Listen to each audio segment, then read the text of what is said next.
Have you ever walked into a room feeling vibrant, only to leave feeling like the plug has been pulled on your energy?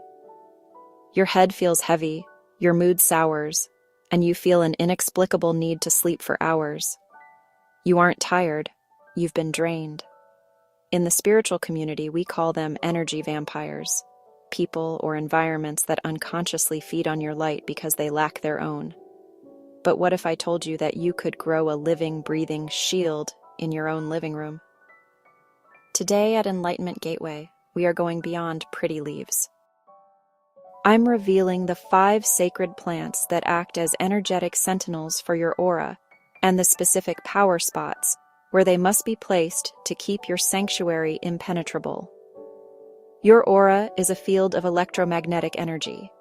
When it's strong, you are creative, confident, and healthy. But energy vampires look for hooks or tears in that field. Standard houseplant advice tells you how to keep the plant alive. Sacred plant wisdom tells you how the plant keeps you alive. These 5 plants don't just filter CO2, they filter intent. Rosemary is far more than a kitchen staple. It is one of the most ancient psychic detergents known to humanity. Since the time of the Greeks and Romans, rosemary has been used to smoke out stagnant thoughts and lingering social residue. In the context of your aura, rosemary acts as a high-frequency comb. Energy vampires often leave behind a sort of gray film on our fields, a mental fog that makes us feel indecisive or heavy after interacting with them.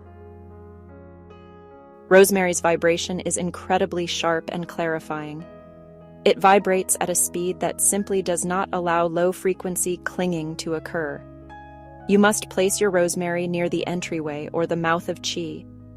Think of it as an energetic car wash. As you walk through your front door, you are often carrying the stress of the commute, the frustrations of your co-workers, and the collective anxiety of the world. By brushing past a rosemary plant, or even just catching its scent at the threshold, you effectively declutter your aura before you step into your private sanctuary. It sets a clear boundary. The world's noise stays outside, and only your true essence enters the home. If your entryway is dark, even a small sprig in a vase of water will act as a sentinel.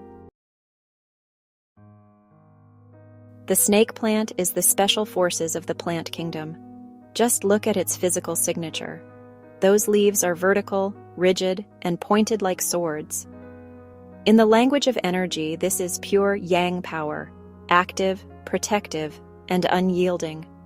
While other plants soothe, the snake plant guards. It is specifically effective against aggressive projections. This includes people who might be vampires by way of conflict, those who drain you through gossip, criticism, or by constantly projecting their own insecurities onto you. The ideal spot for your warrior guard is the living room or social hub. These are the areas where you host guests, family, and sometimes even people you don't fully trust. Place the snake plant in a corner that feels sharp, or between your seating area and the door. It acts as an energetic lightning rod, catching the pointed or jagged energy of others before it can pierce your aura. Because it can survive in low light and requires very little, it is a low-maintenance ally that works 24/7 to ensure the static of social interaction doesn't follow you to bed. It turns your social space into a zone of filtered, safe communication. In India, tulsi is not just a plant, it is a sacred presence. It is said that no negative energy can exist within a certain radius of a thriving tulsi plant. This is because tulsi has an incredibly expansive aura of its own. If a typical houseplant has an aura of a few inches, tulsi's aura can fill a room. It is a high-vibe beacon that raises the base frequency of your entire home. Energy vampires are like shadows. They cannot exist where the light is too bright. They find the high-frequency environment created by tulsi unpalatable, often causing them to shorten their visit or change their tone without knowing why. Place tulsi in the center of your home, or the Tai Chi, or heart center in Feng Shui. By placing it at the core, its protective bubble radiates outward in all directions, touching every room. It serves as a spiritual anchor. When you feel scattered by someone else's drama, standing near your Tulsi plant helps pull your energy back into your center. It is a powerful remedy for those who feel they are too empathetic and struggle to keep their own light from being dimmed by the sadness or chaos of the people around them. Most people know lavender for sleep, but its spiritual function is aura softening. Most energy vampires don't just take energy. They trigger a reaction in you, anger, guilt, or defensiveness. When you react, your aura flares up and creates a hook that the vampire can latches onto. Lavender works on your field, keeping it smooth, calm, and resilient. It acts as an emotional buffer, ensuring that even if someone tries to provoke you, you remain unhookable. It's the difference between being a brittle piece of wood that snaps and being a blade of grass that bends and returns to center. Place lavender at your workspace or digital hub. In the modern world, energy vampires aren't just people in our living rooms. They are in our laptops and phones. Toxic emails, doom scrolling, and social media trolls are digital vampires that drain our dopamine and our peace. Having lavender near your computer provides a constant, gentle reminder to your nervous system to stay regulated. As you smell the plant, your aura smooths out, making you immune to the digital noise. It creates a peaceful pocket in the most stressful part of your day. Aloe Vera is the wound healer of the spiritual world. While the snake plant blocks energy, aloe vera transmutes it. Transmutation is the process of taking a low-frequency energy, like jealousy, envy, or the evil eye, and turning it into something harmless or even productive. Aloe is a succulent, meaning it is a master of storage and resilience. It can take the heat of someone's resentment and cool it down. It is particularly effective for those who feel they are being watched or judged by others, which can cause a very specific type of leaky fatigue in the aura. The best place for aloe is the kitchen or the bathroom. These are the areas of release and nourishment. In the kitchen, it protects the energy of your food, the fuel for your aura. In the bathroom, it assists in the cleansing process. As you wash your body, the aloe plant helps wash your spirit of any scorch marks left by the envy of others. Interestingly, some traditions say that if an aloe plant suddenly wilts despite good care, it has sacrificed itself by absorbing a massive amount of negative energy meant for you. It is a humble, quiet transmuter that keeps your field fresh and unburned by the world. Buying the plant is only the first step.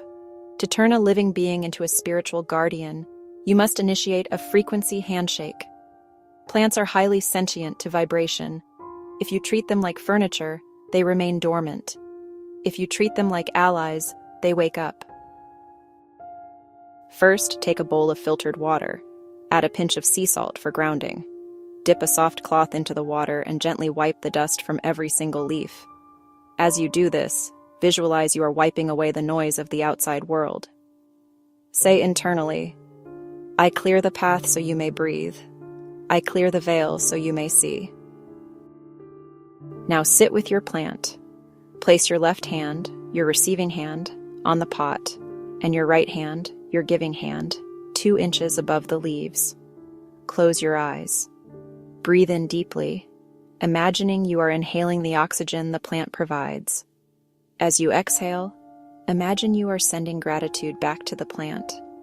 Do this 3 times until you feel a slight warmth or tingling between your palm and the leaves. This is the aura merge. Once you feel that connection, speak your intention clearly. Plants respond to the authority of your voice. For shielding against energy vampires, use this specific decree.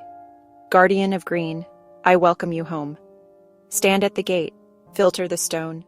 What is heavy you ground, what is light you hold. Within this circle, only peace is told. To finalize the bond, place a small piece of black tourmaline or a clear quartz point into the soil. This acts as a battery, amplifying the plant's natural protective field. Your plant is no longer just decor. It is now a sentinel of your aura. Your home should be the place where you recharge, not where you continue to leak energy. By choosing even one of these guardians, you are telling the universe, my energy is sacred, and it is mine alone. I want to help you customize your shield. Comment below with the word protected, and tell me which room in your house feels the most heavy right now. I'll be replying to as many as I can with a specific placement tip for your space. And if you're ready to move from protection to abundance, stay tuned for our next video where we track a 30-day experiment in the wealth corner. Subscribe to stay in the light. I'm your host, and this is Enlightenment Gateway.